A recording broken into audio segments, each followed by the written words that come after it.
Hello friends and welcome to my channel Pinki's village kitchen. আজ নিয়ে এসেছি একদম নরম তুলতুলে মুখে দিলেই মিলিয়ে যাবে ময়দার মিষ্টি। তো খুব কম উপকরণে খুব সুন্দর বেশ একদম সফট ক্রাঞ্চি বানিয়ে নেওয়া যায় বাড়িতেই। একদম দেখতেই পাচ্ছেন রসে ভরা একদম তুলতুলে, ভিতর থেকে একদম সফট এবং বানানোটাও প্রচণ্ড সহজ। তো ঘরে থাকা উপকরণ দিয়ে আপনাদের যখন মিষ্টি খেতে মন হবে তখনই আপনারা বানিয়ে নিতে পারবেন এবং ঘরে যদি কোনো গেস্ট আছে এটি হঠাৎ করে আপনারা রেডি করে দিতে পারবেন। তো একদম পারফেক্টভাবে তৈরি হয়, এটা কোনো ভয় খাওয়ার দরকার নেই। সামনে যদি মিষ্টির দোকান নাও থাকে আপনারা ঝটপট এই রেসিপিটা 10 থেকে 15 মিনিটের মধ্যে বাড়িয়ে গেস্টদের সার্ভ করতে পারবেন। তো চলুন এখন দেখে নেওয়া যাক রেসিপিটা আমি কিভাবে বানাবো। তো এখন একটা মিক্সিং বোল নিয়ে নিয়েছি, তার মধ্যে নিয়ে নিয়েছি 100 গ্রাম ময়দা এবং নিয়ে নিচ্ছি খুবই সামান্য পরিমাণে চিনি এবং নিয়ে নিচ্ছি খুব সামান্য নুন। তো নুনটা আপনাদের যদি পছন্দ না হয় আপনারা সেক্ষেত্রে স্কিপ করতে পারেন, কিন্তু নুনটি দিলে অনেক গুণ স্বাদ মিষ্টির বেড়ে যায়। আর এখানে দিয়ে দিচ্ছি আমি বেকিং সোডা, 8 চা চামচ বেকিং সোডা দিয়েছি আমি এখানে। তারপর আমি দিয়ে দিচ্ছি 1 চামচ ভরে ঘি। তো ঘিটা এখানে অবশ্যই অ্যাড করার চেষ্টা করবেন বন্ধুরা, কারণ ঘিয়ের জন্য মিষ্টির ফ্লেভারটা অনেক গুণ বেড়ে যায়। তারপর আমি এটাকে ভালোভাবে মিশিয়ে নিচ্ছি। ভালোভাবে মেশানোর পর এটিকে মুঠো বেঁধে দেখতে হবে যে মুঠো হচ্ছে কি না। যদি এভাবে ময়দাটা মুঠো হয়ে যায় তাহলে আপনারা জানবেন যে মিক্সচারটা রেডি হয়ে গেছে। এই যে দেখতেই পাচ্ছেন মুঠো হয়ে যাচ্ছে। তো আমার এখন মিক্সচারটি রেডি হয়ে গেছে। তো এখন আমি পরিমাণ মতো দুধ দিয়ে, লিকুইড মিল্ক দিয়ে আমি এখন ডোটা অল্প অল্প করে দুধ দিয়ে মেখে নেব। তো আপনাদের কাছে যদি গুঁড়ো দুধ থাকে, লিকুইড মিল্ক যদি না থাকে, গুঁড়ো দুধও আপনারা গুলে এখানে ব্যবহার করতে পারেন। আর এখানে আমি দিয়ে দিচ্ছি এলাচ। তো এলাচটা আমি তখন দিতে ভুলে গেছিলাম, তো এলাচটা পরে অ্যাড করলেও কোনো ক্ষতি নেই। এখন আমি এখানে 2টো এলাচ ভেঙে দিয়ে দিচ্ছি ক্রাশ করে, এবং আমি ডোটিকে ভালো করে মেখে নিচ্ছি। এবং ডোটা খুব একটা নরম হবে না, খুব একটা একদম শক্ত করবেন না, এইভাবে এভাবে করবেন, তবে মোটামুটি ডোটা একটু শক্তই রাখবেন। তখন আমার ডোটা রেডি হয়ে গেছে। এখন এটিকে আমি 10 থেকে 15 মিনিটের জন্য ঢাকা দিয়ে রেখে দেব। তো আমি আবার 10 মিনিট পর ফিরে আসছি। তো ডোটা দেখতেই পাচ্ছেন কিরম ফ্লফি হয়ে গেছে, একদম ফেঁপে গেছে বেকিং সোডা থাকার কারণে। তো আমি ডোটাকে আরেকবার ভালোভাবে মিশিয়ে নিচ্ছি। এখানে আরেকটা দরকারি কথা বলি, এখানে বেকিং সোডাটা কিন্তু অবশ্যই ব্যবহার করার চেষ্টা করবেন, নাহলে কিন্তু মিষ্টির ভেতরটা রস ঢুকবে না, একদম ভালো হবে না। তো এখানে আমি নিয়ে নিয়েছি একটা রুটি বেলার চাকতি। আপনাদের কাছে যদি চপিং বোর্ড থাকে সেটা আপনারা নিয়ে নিতে পারেন। তো আমি একটু ঘি ব্রাশ করে নিয়েছি, তারপর আমি এটা ডোটা ভালো করে বেলে নিচ্ছি। এটিকে 4 চৌকো শেপে কেটে নেব।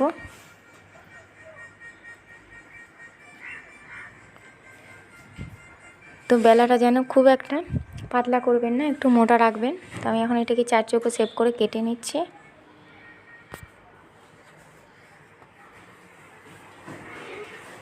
তো মিষ্টিটা এত সফট এবং খেতে এত ভালো হয়, রসে ভরা মিষ্টিটা না বানালে আপনারা ঘরে বুঝতেই পারবেন না। অবশ্যই একবার রিকোয়েস্ট রইল, ঘরে অবশ্যই একবার বানিয়ে দেখবেন। এবং খুবই কম উপকরণে এত ভালো একটা মিষ্টি সহজে তৈরি করে নেওয়া যায়। তো সামনে দুর্গাপূজা আসছে, কালী পূজা আসছে, দীপাবলি সবই আসছে। আপনারা বাজার থেকে মিষ্টি না কিনে ঘরে এভাবে তৈরি করে ব্যবহার করতে পারেন। তো দোকানে থেকে কম খরচে বাড়িতে অনেকই কম খরচে তৈরি হয়ে যায়। দোকানে তো দেখতেই পাচ্ছেন এখন মিষ্টির কত দাম, সেই অনুযায়ী ঘরে তৈরি করলে তার থেকে আপনার অনেক টাকা বাঁচবে। তো আমি যেটুকুনি ডোটা বেঁচেছিল কাটা ডোটা, সেইটা আমি তৈরি করে নিচ্ছি। তো এখন আমার ডোটা কাটা রেডি হয়ে গেছে। কী বলবো বন্ধুরা, এখানে আশেপাশে লোকেরা যা শোরশরাবা করে, আমার ভয়েস ওভার করতে প্রচণ্ডই কষ্ট হয়, কিন্তু কিছু করার নেই। তার মধ্যেও আমি ভিডিও বানাতে খুব ভালোবাসি, তার জন্যই আমি বানাই।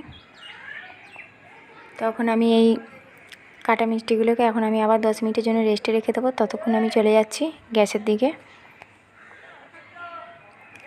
তো দেখুন বন্ধুরা, এখানে আর একটা কথা বলি, আমি এখানে মিষ্টির রাঁচনিটা তৈরি করিনি। আমার এটা ঘরে আগে থেকেই সাদা মিষ্টি অনেক কটা এনেছিল, তার জন্য মিষ্টির রস আমার 1 গ্লাস মতো বেরিয়েছিল। সেই জন্য আপনাদের এখানে বলি যে আপনারা 1 বাটি চিনি নেবেন, তার সাথে আপনারা 1/2 বাটি জল দেবেন, দিয়ে রাঁচনিটা তৈরি করে নেবেন।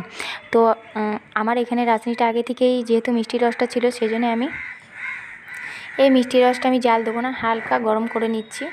তো আমার এখন মিষ্টির রসটা গরম হয়ে গেছে, এটা আমি নামিয়ে নিয়েছি। এখন আমি আবার একটি অন্য কড়াই চাপিয়ে নিয়েছি। কড়াইতে দিয়ে দিচ্ছি তেল।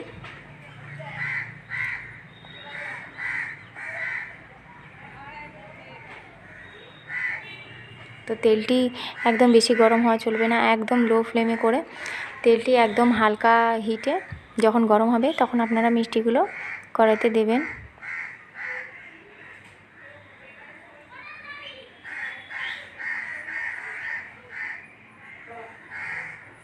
তো দেখতে পাচ্ছেন আমি এখন মিষ্টিটা দিয়ে দিয়েছি, হালকা বাবলস আসছে, তার মধ্যে তেলটা খুবই হালকা গরম আছে। এখন আমি একদম লো ফ্লেমে করে মিষ্টিগুলোকে উল্টে পাল্টে ভেজে নেব।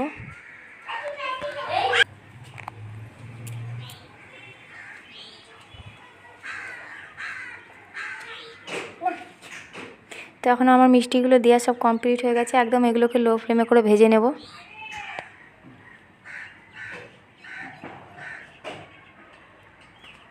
তো এখন আমার মিষ্টির একদিকটা ভাজা হয়ে গেছে, দেখতেই পাচ্ছেন আমি উল্টে দিচ্ছি। বেশি লাল লাল করে মিষ্টিগুলো ভাজবেন না, কারণ তাহলে মিষ্টির রসটা ভেতরে অ্যাবজর্ব করতে পারবে না। এইভাবে হালকা রং এলে পরেই মিষ্টিগুলো আপনারা তুলে নেবেন।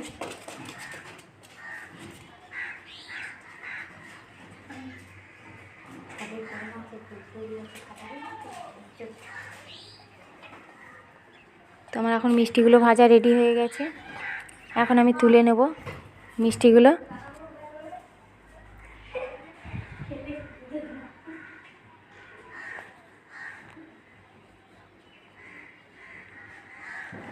দেখতেই পাচ্ছেন মিষ্টির কালারটা কত সুন্দর মিষ্টি এসেছে, একদম গোল্ডেন ব্রাউন।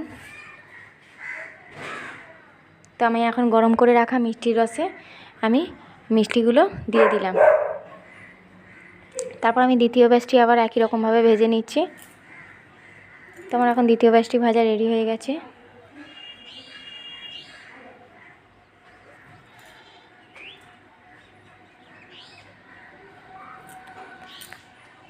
এখন আমি এগুলো তুলে নেব।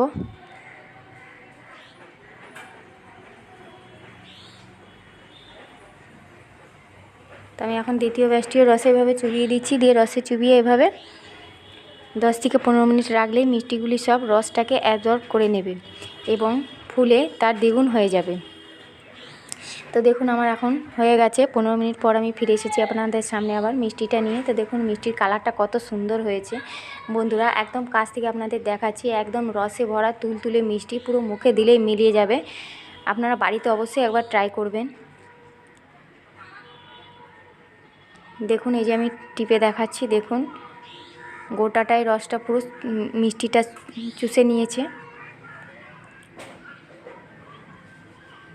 একদম সফট, মুখে দিলেই মিলিয়ে যাচ্ছে। তো আমি এখন একটা খেয়ে দেখাচ্ছি আপনাদের। তো আমার রেসিপিটা যদি ভালো লেগে থাকে অবশ্যই একটি লাইক দেবেন এবং চ্যানেলটিকে সাবস্ক্রাইব করে আমার পাশে থাকবেন। আশা করছি সবাই সুস্থ থাকবেন, ভালো থাকবেন।